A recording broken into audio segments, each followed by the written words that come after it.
Right, so good morning. This is going to be lecture number 21 in ME 210 Fluid Mechanics. So in this lecture, we'll talk about, we'll continue the discussion that we were having on non-dimensional numbers. Let me set up the screen size and then we can start.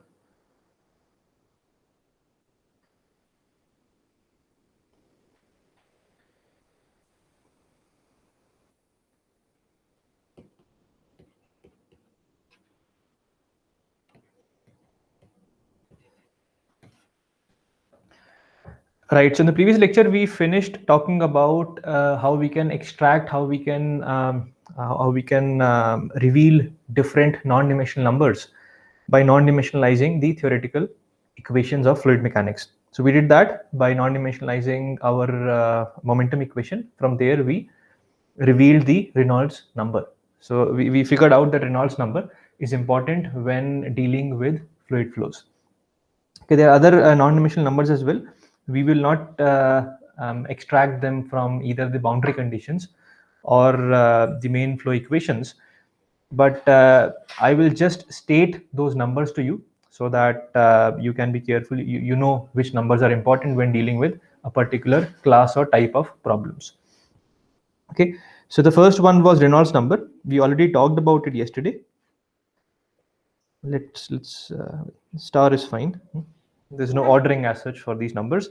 The next one we'll talk about is called the Froude number.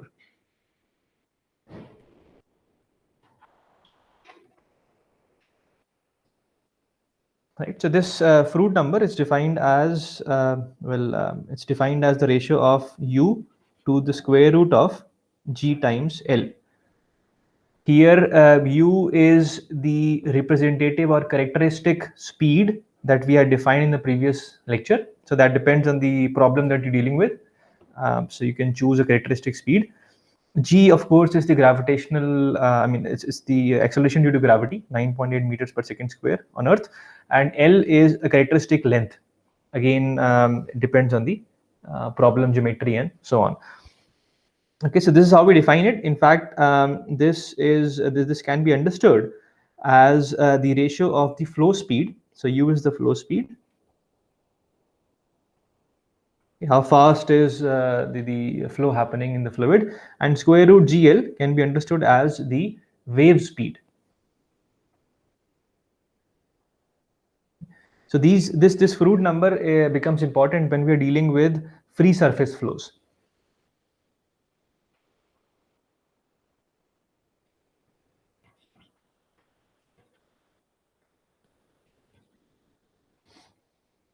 Okay, so we start talking about the Froude number when we deal with free surface flows. So in free surface flows, like for example a lake or an ocean, you'll see that there'll be waves that will be generated, and the waves will have some speed with which they move. So that's the wave speed that we're talking about here. Okay, we can also understand this as when we talk in terms of the equations, it's the ratio of the inertial forces U. Okay, so U includes the inertial effects. So if you have a flow moving at a very fast speed, it has more inertia. And the square root GL can be thought of as the gravitational effects.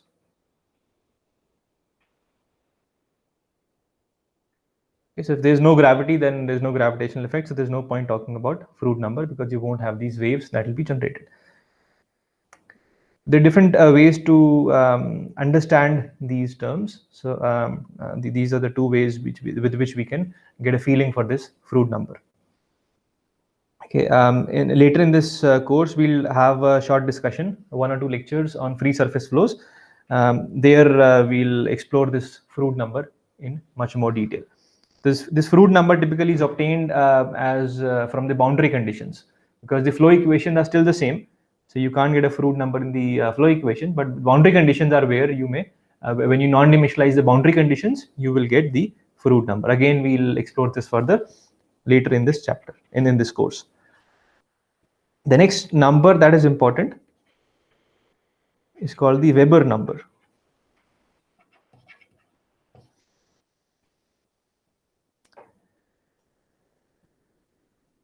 Right. So this Weber number is defined. rho, that's density, times u square, the characteristic speed square, times L, the characteristic length, divided by gamma, which is the surface tension. Okay, so this becomes important when the surface tension effects are they start becoming dominant.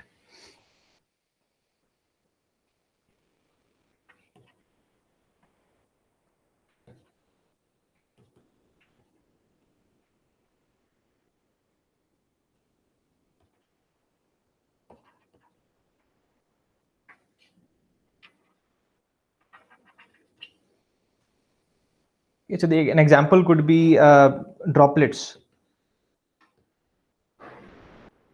Okay, droplets have a nearly spherical shape, tiny droplets.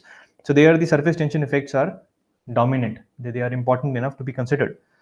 It could be thin capillaries, just capillaries. For example, in a syringe you have a needle. So that needle is a very thin capillary. So surface tension effects are dominant in those situations as well. So let's try to understand the interpretation of this Weber number, like we did for Fourier Froude number. Sorry. So here it's, I mean, on the numerator you have deforming inertial forces.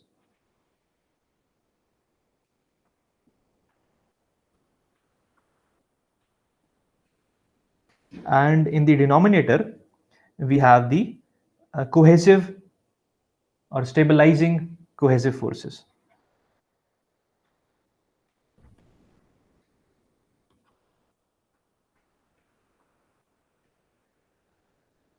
Right.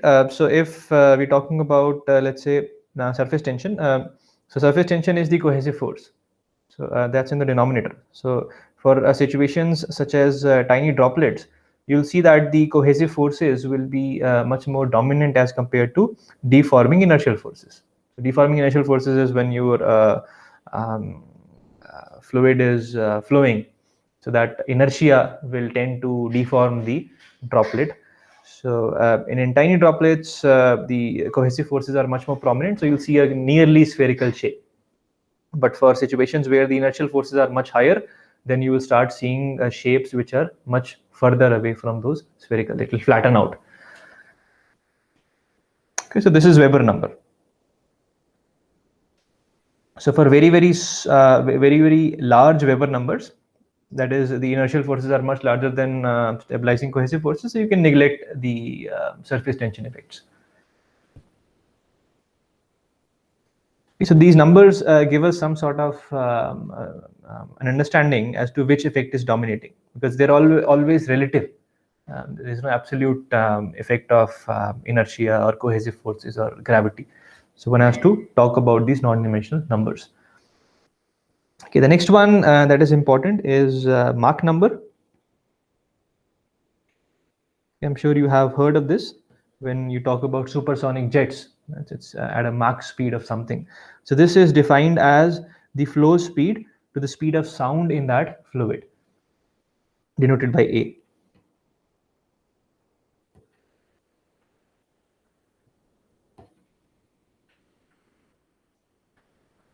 Okay, so this is again quite important. In fact, we will show that later, but I can tell you that if the Mach number is less than 0.3, then you can consider the flow as nearly incompressible.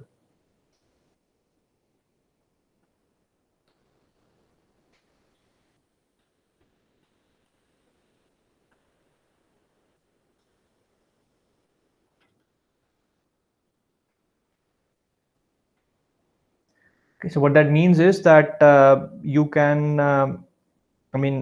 you can apply the equation. You don't need to consider density or density changes. It's nearly incompressible flow, not fluid, but flow.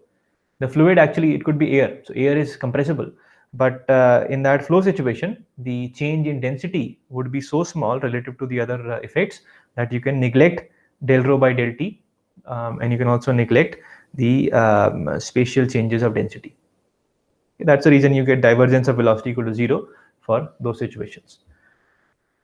Okay, so Mach number is important. Right. So the next one, and I mean, this is a huge list of non-dimensional numbers that you can work with. We will not exhaust all of them.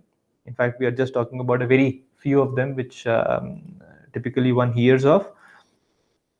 So the next one is called the Struhel number.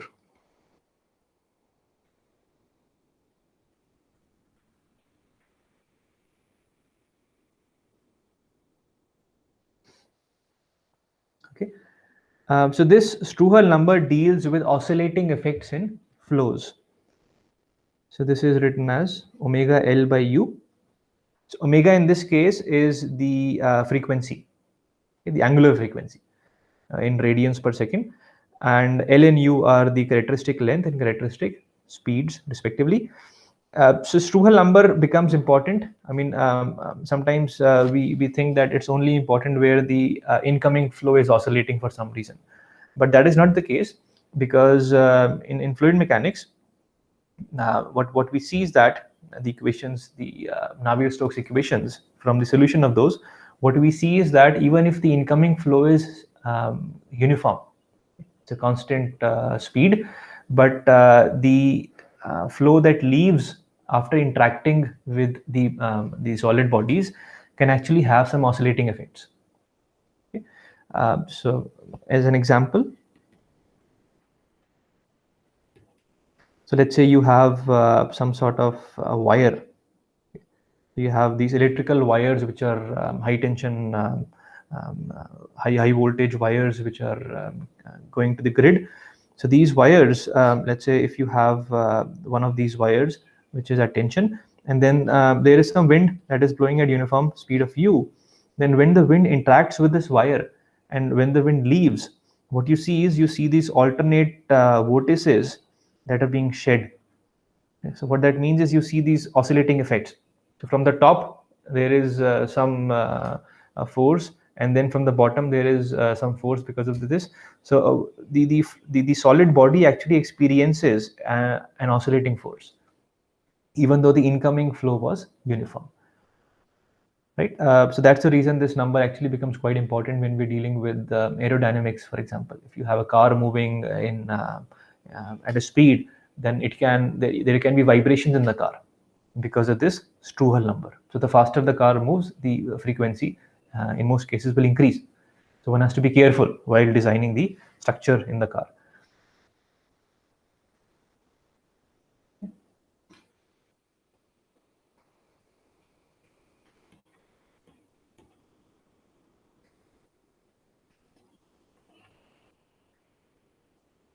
So right, important when flow oscillates.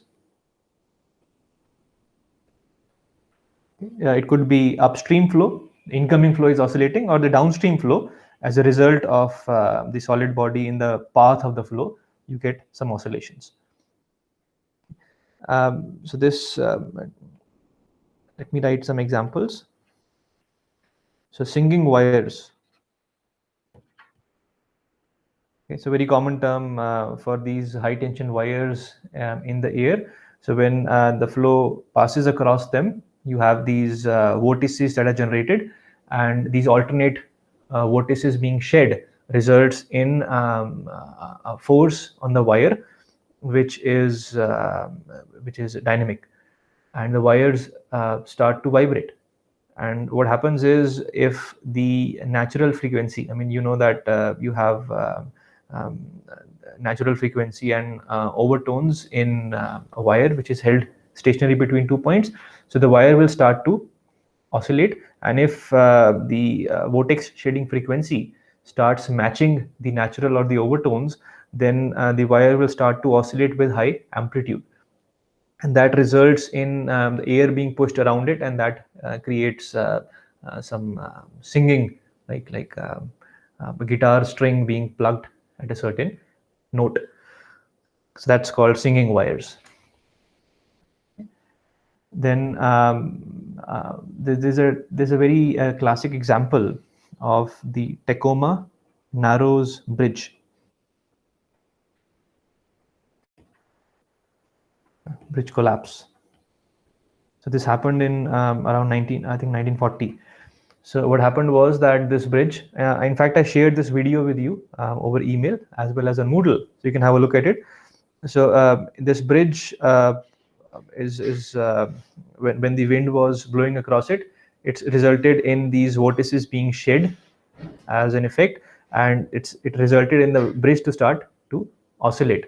And one of the torsional natural frequencies, twisting natural frequencies of the bridge started matching with one of these vortex shedding frequencies, and the oscillation, I mean, it started to feed, it started having resonance, and then that resulted in the twisting of the bridge to amplify. And if you see that video, it's quite interesting to watch how the bridge starts to twist animatedly, and suddenly it then fractures. So one has to be careful. I mean, nobody at that time thought of designing the bridge for this kind of fluid mechanical effect. Okay, so one would typically, if you are scaling down the bridge and studying the effects, the one of the non-dimensional number to be careful about is the Struvel number. This will help you find similarity between the model as well as the prototype.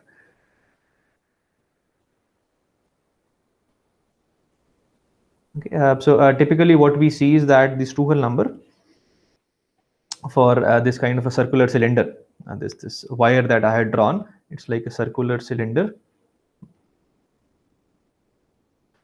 So you see that when you plot the Struvel number versus Reynolds number, you see some sort of an effect like this. So as the Reynolds number increases, the Struvel number also increases. So when you're designing the bridge, you have to figure out based on the wind speed, etc., what sort of Reynolds number will you be dealing with, and then you have to test the model. When you scale down, when you work on a scale down model, you have to be careful about these range of Reynolds number when testing.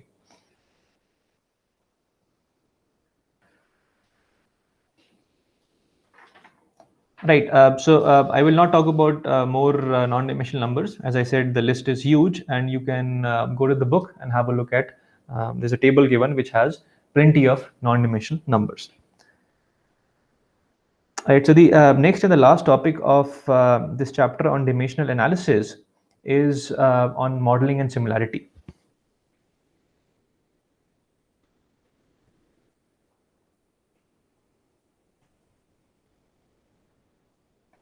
So when I'm doing an experiment, when I want to scale down a model, I want to figure out under what conditions is my model exactly similar to my prototype. Only then I can compare the two. So we talked about expressions. So we said we have these k pi parameters, and we can write pi1, that is one of the pi parameters, is a function of the other k minus 1 pi parameters. Okay, so if I say a model and a prototype are similar,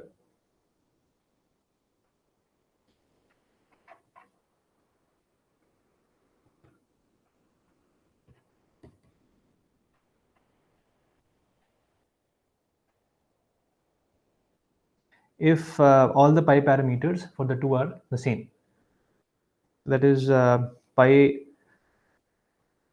let's say pi 2 for the model is pi 2 for the prototype, pi 3 for both are also the same,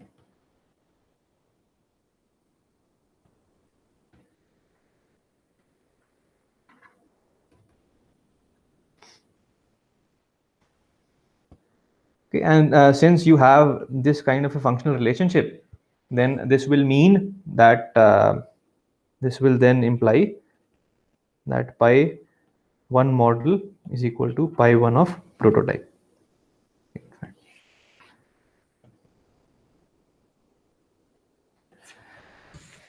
This will imply this. Okay. So if between the model and the prototype I keep all the pi 2 to pi k parameters the same, then I will expect that pi 1 for both will also be the same. So if pi 1 was, let's say, the force, some sort of a lift force, then if I say that all the pi 2 to pi k minus 1, actually this is k, not k minus 1. So if I say that pi2 to pi k, for example, Reynolds number, Froude number, etc., they are all the same, then the force, the lift force, pi parameter, not the force actually, the pi parameter corresponding to lift force will then also be the same.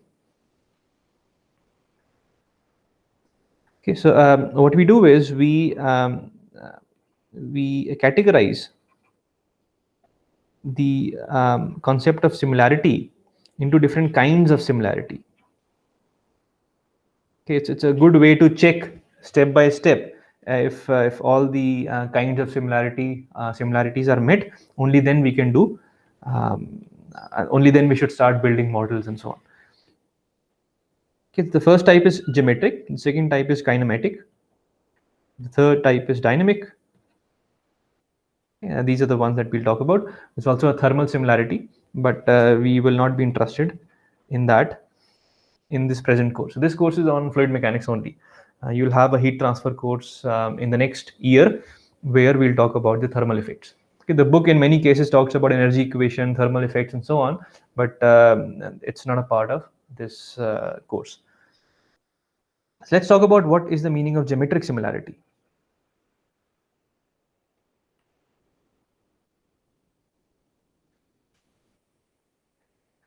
Okay, so we talk about similarity between a model and a prototype. So model is the scaled down model, and the prototype is an actual big size prototype.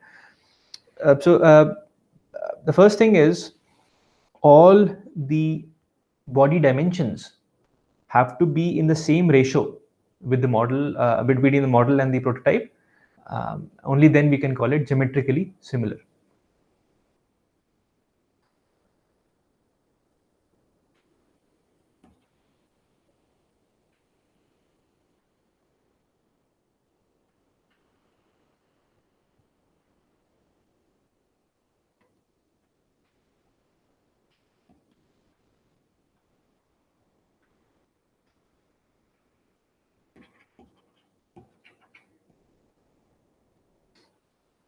Okay, so what this means is, let me show you pictorially.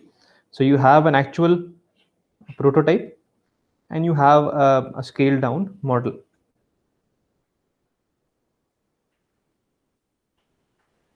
Okay, so this is your model and this one's your prototype.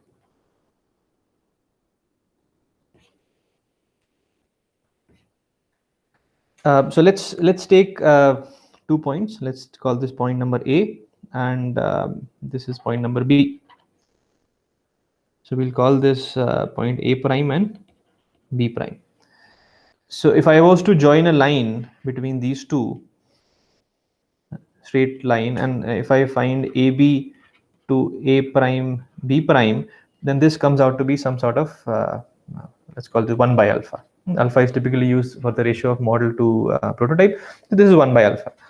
So if now I start taking other, let's say these distances.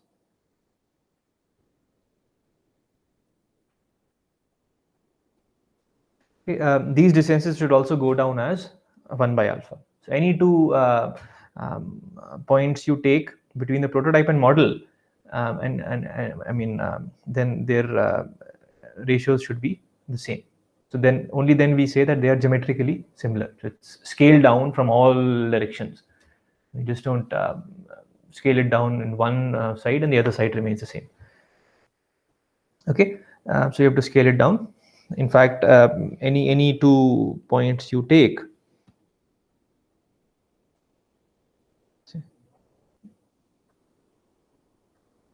and correspondingly you take the corresponding homologous points.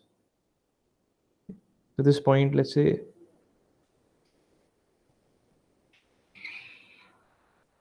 these 2 points are homologous points. If I was to scale down everything, then 1 point will map to other point. So they are homologous points. Similarly, this one and this one, they are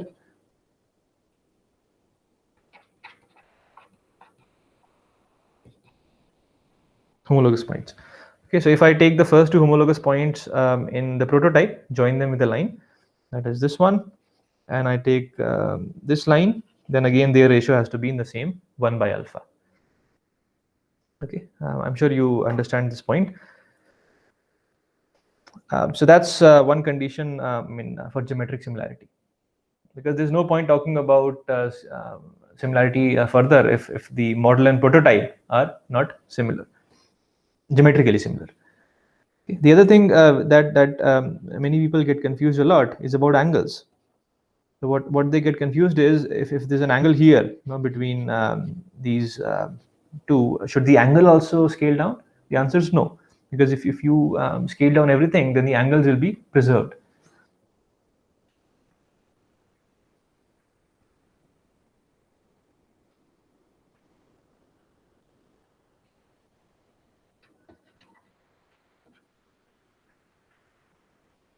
Okay, all the angles must be preserved in the geometry.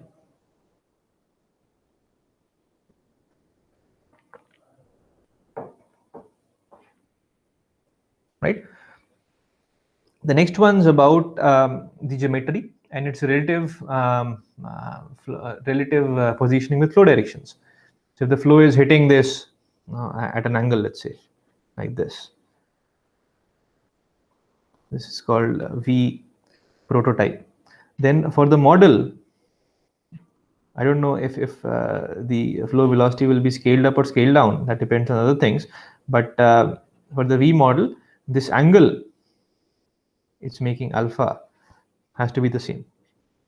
It should also be alpha. It should not be scaled down or scaled up.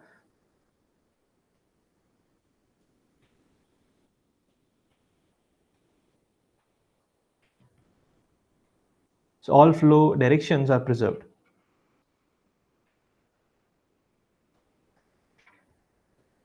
Okay. And then, that's pretty much it. So all orientations of model prototype with surroundings should also be identical. Okay. One has to make sure that if there's some other object which is outside of the prototype, but it's at let's say some object is placed here, then you should also make sure that the relative orientation of the model must also be the same for this corresponding outside object. Okay.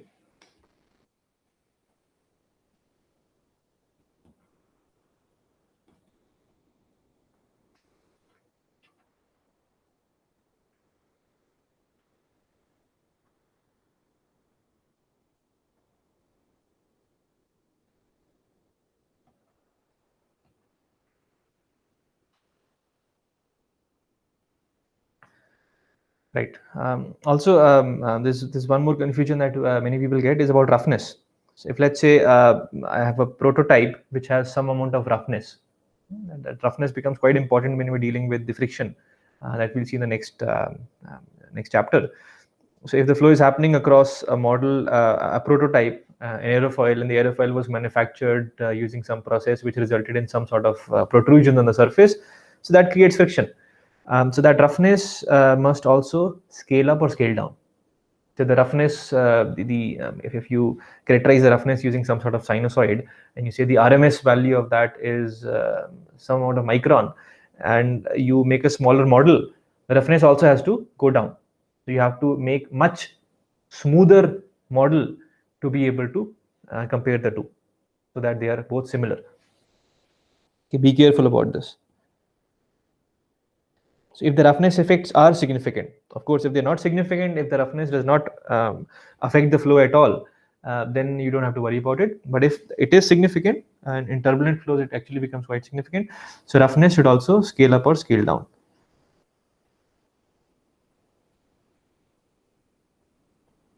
Well, just write scale down in model. Okay, the assumption here is model will always be smaller if you're talking about aeroplanes and so on. If you see other way around, if you're making something which is miniature and you want to make a model which is much bigger, then you have to scale it up.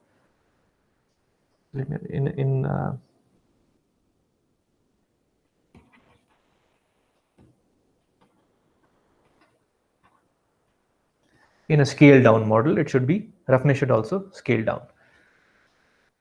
Okay, so that was the first kind of first kind of similarity. And the next one is called kinematic similarity.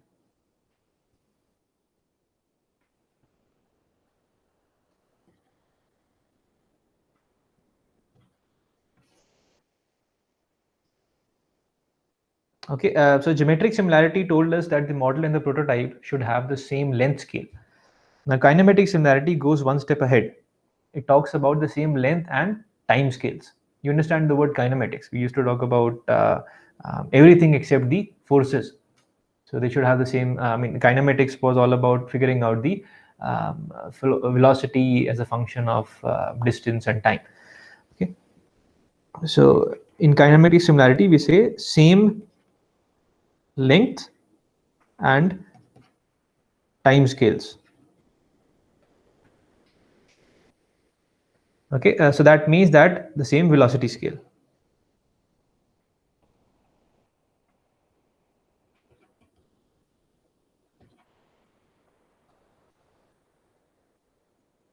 Okay, we will see that later, but then I mean, actually we can figure out right now. So Mach number.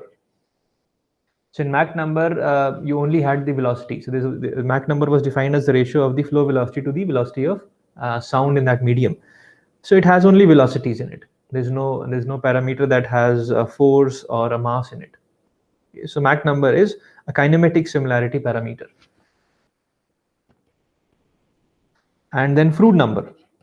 So Froude number was a ratio of the wave speed, which was sorry, it was a ratio of the flow speed to the wave speed. Again, only speeds, no forces.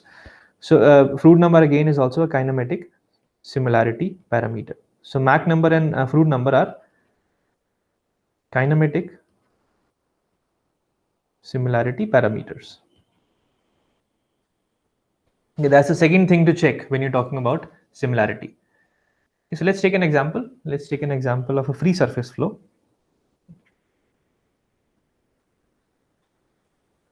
So what you have is you have, let's say you're designing a lake or some sort of a dam. So for that, you will want to consider a free surface. So you have a free surface, and on that free surface, let's say you get some sort of waves. So it's all water. And so this is prototype. And you are developing a model. So miniaturize some sort of a tub. Okay, the model again will have things which will be scaled down. So you will have waves generated like this. So let's see what sort of distances, what sort of parameters we have here. So one is we have a wavelength, so we'll call it lambda p. The other is we have a wave speed. So we typically denote wave speeds by c. So the wave speed of the prototype. Then we have the amplitude of this wave. So we call it hp. Then we have the time period.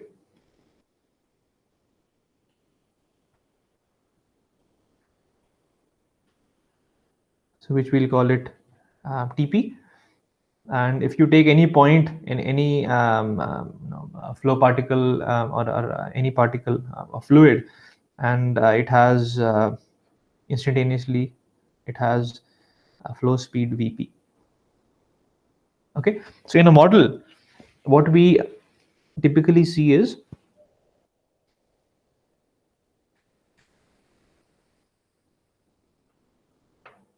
so you'll have a wavelength in the model.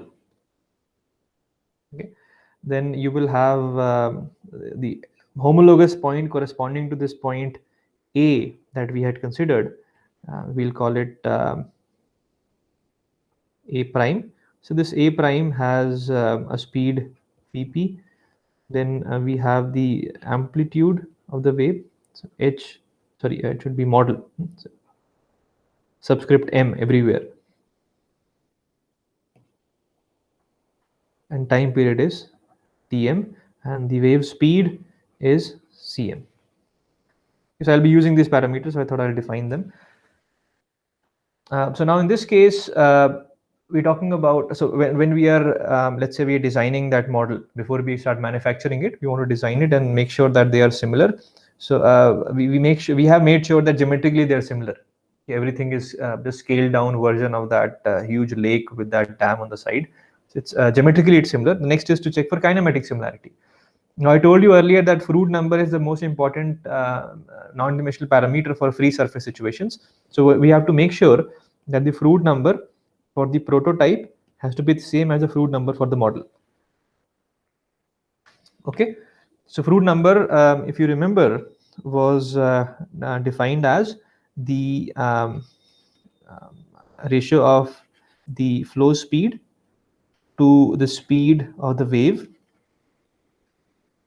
and for the model it will then be this.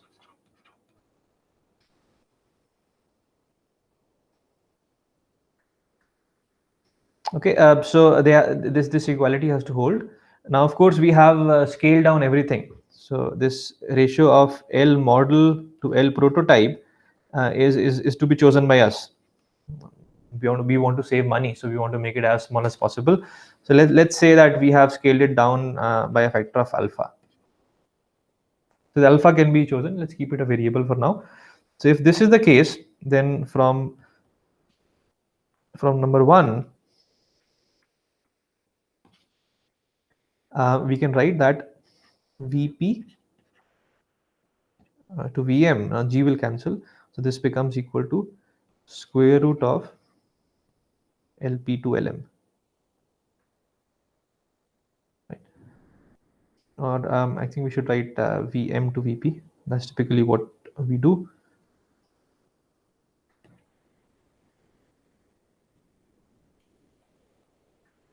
And this Lm by Lp was alpha, so this becomes square root alpha. Okay.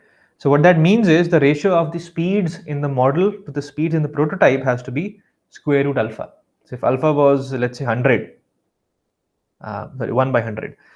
So that means that the model to prototype speeds has to be 1/10, not 100th. So it's an important finding. So if I was to write them, so this V model is square root alpha times V prototype. And C model, which was the wave speed, will become square root alpha times C prototype. Okay.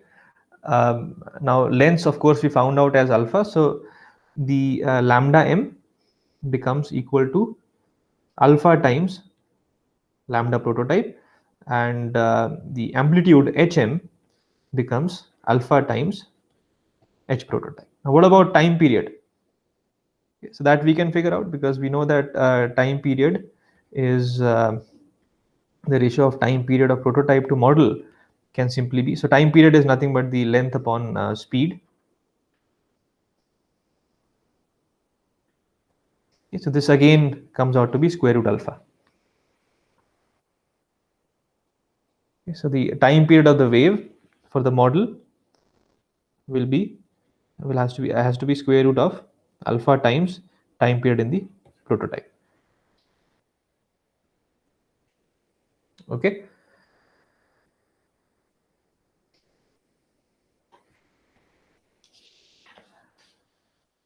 So this was all about kinematic similarity. So now, if this is the case, then the two things are exactly similar.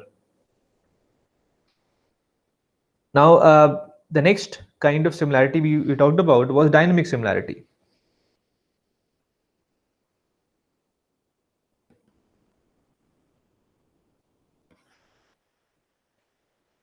Okay, so this previous case that we considered, we actually should say frictionless free surface flow. Okay, so we assumed the fluid to be frictionless because friction brings viscosity, and viscosity has a unit of mass in it. So till now we only talked about length scales and velocity scales. So if you have a mass in it, or sometimes we say force scales. So if force scales are important, then we have to talk about dynamic similarity. So if effects such as viscosity, that is flow friction, or surface tension, or it could be compressibility, density effects. So if they are important, then one has to talk about dynamic similarity becomes important as well.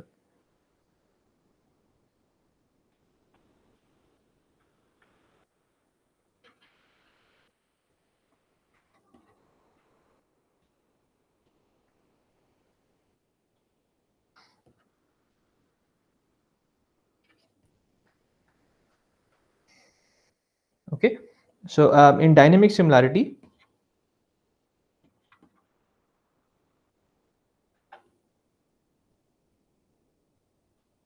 we talk about the same length scales, same time scales, and same mass or force scales.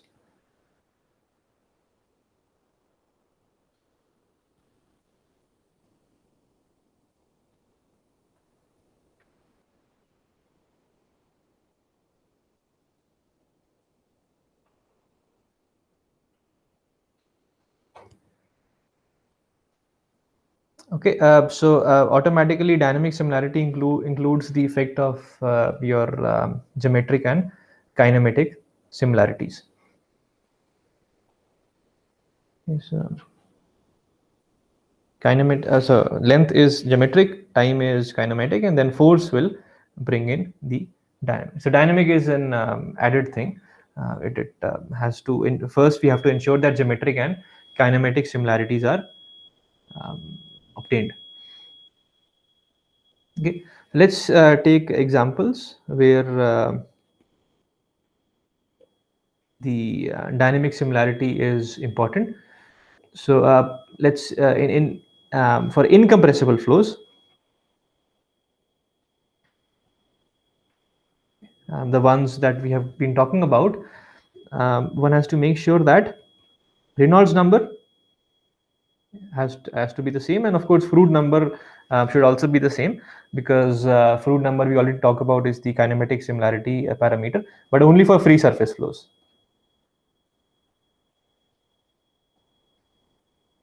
If the flow is inside a pipe, then only the dynamic similarity parameter Reynolds number is sufficient. And then we have the Weber number if you have surface tension effects are important.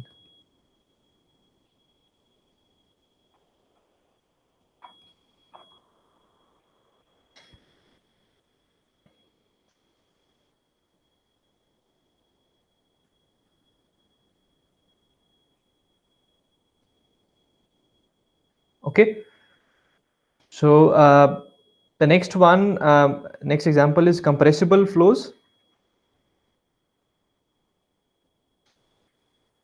So if you're dealing with a situation where a supersonic jet is, for example, flowing at a flow speed which is more than 30% of the speed of sound, then the compressible effects are important. So it's a compressible flow situation. So you have to have the same Reynolds number, and then Mach number also be the same, because Mach number becomes important in those situations. And then so Mach number is a kinematic similarity parameter, Reynolds number is a dynamic similarity parameter, and then you have the ratio of specific heat.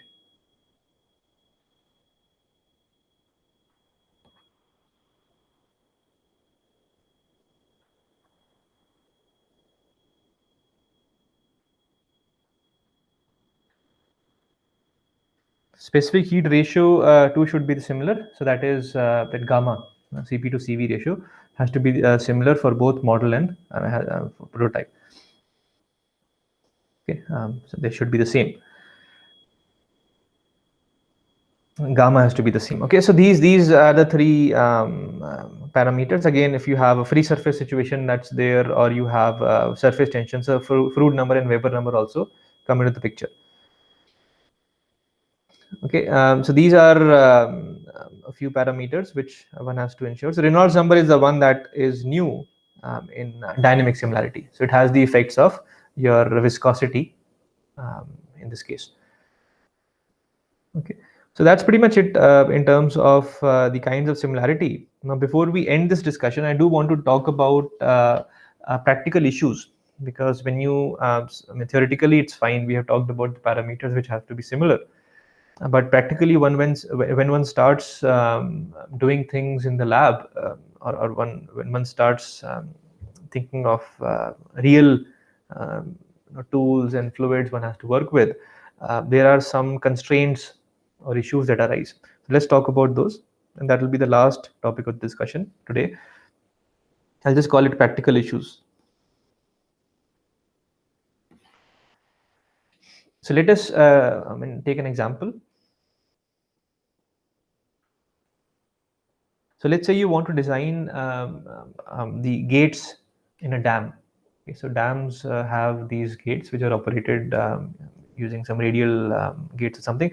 So what will happen is that you will close the gates, so there's no water that flows downstream, and the dam water will start keep collecting. And when you open the gates, the water will start flowing out into the it'll start flowing out from the reservoir into the main river. So let's say we are dealing with that kind of a design. So you have this gate, and this is on the left hand side, you have the reservoir. The pressure, you have a free surface there, and the pressure is atmospheric. And when this is the base, and the water flows out, makes this kind of, okay, it flows out from the gate, and we consider a point A here. And then we have we want to scale it down, so we have a scale down model of this whole thing.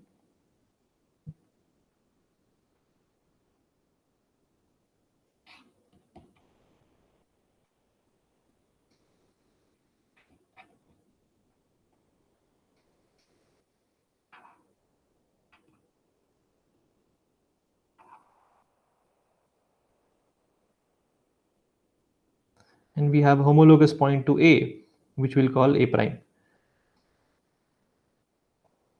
Okay, so there are different forces that act in in this case. So if we take the point number A and see the forces acting on it, so you have let's say, I'll draw it forces as vectors. So you have the force due to pressure on the prototype, and then you have the gravitational force due to gravity on the prototype.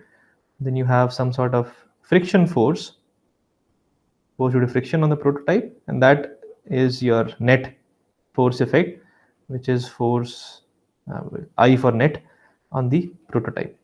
This is called the force polygon. This is for A. And again for A prime, if I draw it, then I will get something which is scaled down. Okay, force on the model, sorry, force due to pressure on the model, force due to gravity on the model, force due to friction on the model, and then we have net force Fi on the model. So when we talk about dynamic similarity, then one has to make sure that the corresponding non-dimensional number or non-dimensional parameter to forces has to be the same as well. Right. So let's now come to the dynamic. What parameters have to be the same so that my model design that I've taken is the right one. So we told that, so this is an incompressible flow situation. So that means that Mach number and specific heat ratios are not required. So Reynolds number is required here. And it's a free surface flow situation. So we also require the Froude number, kinematic similarity. Okay, so Reynolds number is the dynamic similarity parameter, and Froude number is the kinematic similarity parameter. Okay, and one has to make sure that the geometries are scaled down in such a way so that all angles are preserved, all orientations are preserved, and all flow velocities are preserved. Okay, I'm going beyond the prescribed time today, but I just want to finish this topic. So for the Reynolds number similarity,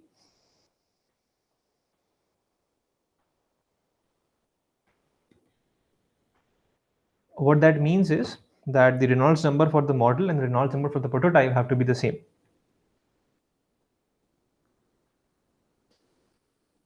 So this is Vm Lm by nu m. So V is the model characteristic speed, L is the model characteristic length, and nu m is the model characteristic kinematic viscosity. So these two have to be the same. Okay, so from this we can find out that the ratio of the kinematic viscosities for the model to prototype is in the ratio of, sorry,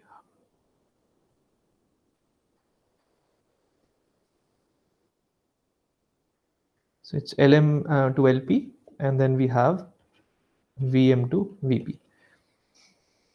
Okay. So what we're trying to find out is what is an appropriate fluid for the model test. Because if we choose the same fluid, then that means that nu m by nu p is 1, because you have the same fluid.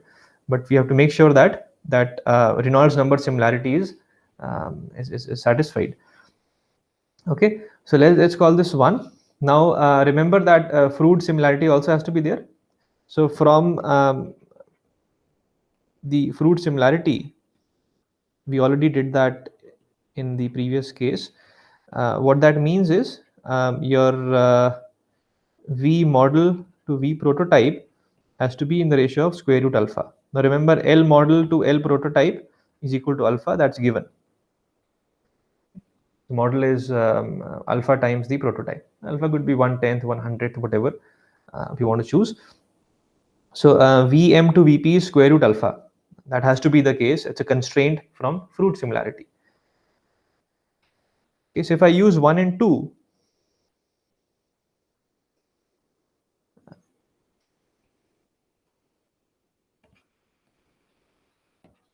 or should I say substituting 2 in 1. So nu m to nu p.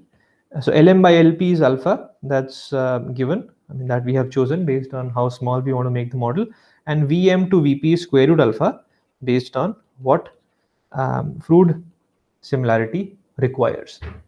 So this means that nu m to nu p is alpha to the power of 3 by 2. Let's put some numbers here and see. So if your alpha was 1/10, is 0.1. It's a typical, it's a nice scale down. Actually, we will want much smaller, but let's say we decided on 1/10. So then this alpha to the power 3 by 2 actually becomes around 0.03. Now remember your nu p, the prototype, the actual fluid was water. So nu p is equal to 0. Nu p is the kinematic viscosity, which is dynamic viscosity of water to the density of water. So dynamic viscosity is 10 to the power of -5, and density is 10 to the power of 3. This is kg per meter cube. This is Pascal second. So what we'll get is we'll get some number which is of the order of 10 to the power of -8. Yeah. Sorry, this is -3. Made a mistake. So we're talking about 10 to the -6. Water viscosity is 0.001, around 0.001 Pascal second. So we are getting a number 10 to the -6, and the units, of course, after that. So we want to look for a fluid which is 0.03 times 10 to the -6, a much smaller kinematic viscosity. Now, if you look at typical fluids, what could you choose? I mean, of course, you won't choose air, because kinematic viscosity of air is greater than kinematic viscosity of water. You could not choose oil. That's also greater. If you're talking about, let's say, alcohol, that is also greater than water. And we can find petrol, which is approximately 0.4 times kinematic viscosity of water, but one we don't want to choose petrol at all. It's highly inflammable. The other is we still are at 0.4. We want to go to 0.03. So if you look at list of fluids and the corresponding kinematic viscosities, the closest you find is mercury, which is around 0.1. Well, it's not close enough, but that's the best you can do. Now we can't have a model which has mercury in it. One, it's very expensive. Second, it's harmful to the environment because we'll end up spilling stuff and so on, and it's also harmful if ingested. So the topic title was practical issues. Okay, so this is a practical issue now. What do we do? We are stuck. Okay. So what we do is we just say that, you know what, we'll choose water. It's the easiest one to choose.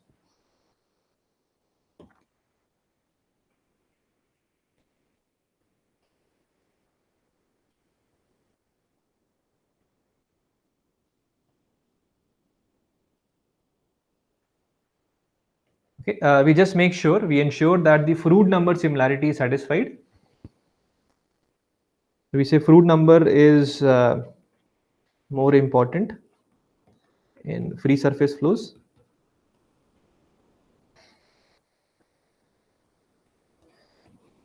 So Froude number similarity is ensured. Okay, so if you ensure that, then what happens is your Reynolds number similarity is not satisfied.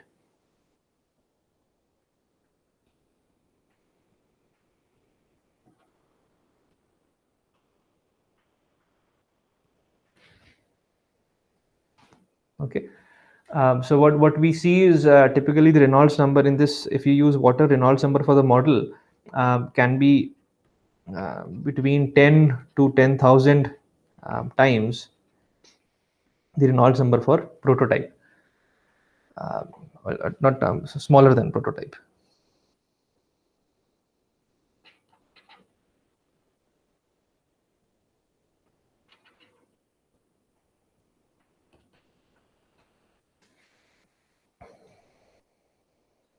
Okay, but that's the best we can do. There's nothing what we can do. So what we see is, let's say you have Reynolds number on the x-axis, and your model is small, so in this range. So you're doing tests in this range, and you get some sort of measurements here of let's say you're talking about some drag force, and then so this is the range for the working of the model, and your prototype actually is working here.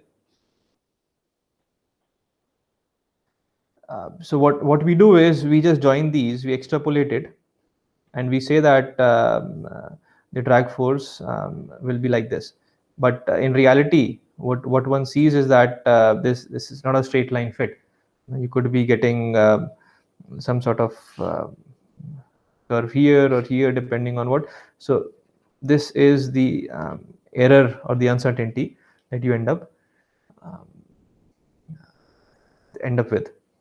Okay, so that model test that you're doing is not giving you the right information about the prototype, but there is some uncertainty and we live with it. Okay, so this is one practical issue that I want to discuss. And the other, I mean, briefly we can talk about an example too, because this is also where, I mean, typically in the lab you either work with water or air. So with water you're talking about some free surface situation. With air you're talking about aerodynamics. Okay, a wind tunnel, for example. So you're talking about air flowing across a ball. If you're working with sports, or if you're working with designs of fighter jets or cars and so on, so you're talking about those aerodynamic designs. So in these situations, the important parameters are Reynolds number and Mach number. So what that means is your for Mach number, your model to prototype has to be the same as model to prototype. I mean, this is for Mach number similarity, and for Reynolds number, of course, we have the same. V model Lm by nu m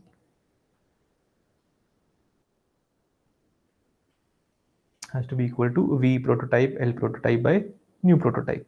Okay, so from these two, what we end up getting is your kinematic viscosities or model to prototype is this times AM to A prototype.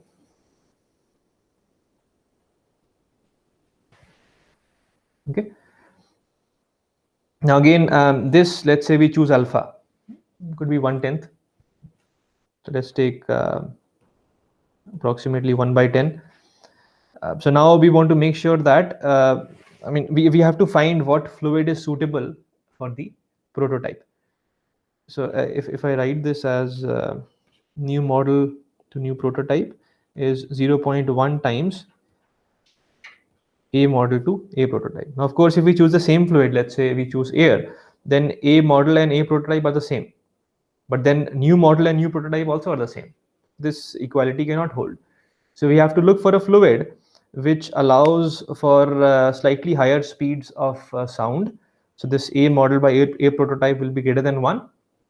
And then to balance that, its viscosity has to be slightly lower than the viscosity of the prototype. So if you look for fluids and to make sure that this viscosity ratio and the ratio of flow speeds comes out to be around 0.1, then the best we can get is hydrogen.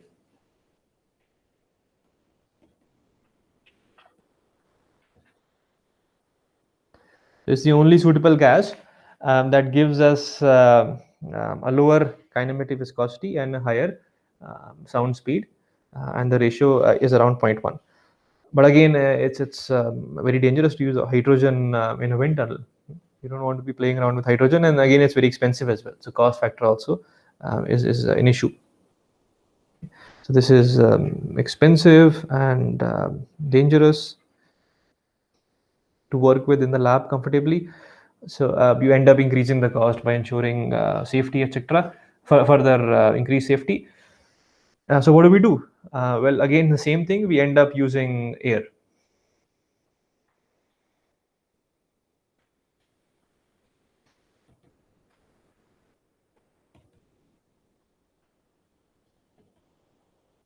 Okay, so that means that the similarity will not hold exactly.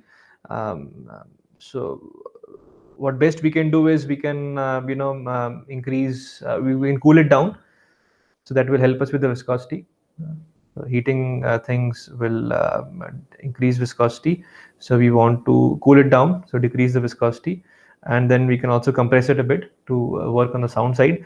So if you work with a colder and high pressure air, then it helps you a bit with improving or going closer to the similarity parameters, but still it's you can't ensure both Mach number and Reynolds number similarity. Okay, so these are the practical issues one has to live with, and then one has to know those so that these are the sources of error. Okay, so we will stop here, and then this brings us to the end of the discussion on similarity and dimensional analysis. So remember, I mean, and the reason we are going in this order is because we'll now use it in all our future discussion in this course. The next topic of discussion in this course will be a more practical topic, which is flow of fluids, both liquids and gases, in ducts. Okay, so it could be a circular cross-section duct, which becomes a pipe. It could be a square or rectangular cross-section duct, which is typically used in your ventilators, heaters, and so on. Okay, so now we'll move on to the part of course where we'll start talking about more practical aspects. You'll see a mix of both theory as well as empirics. Okay, so I'll stop here, and I'll see you in the next lecture. Thank you.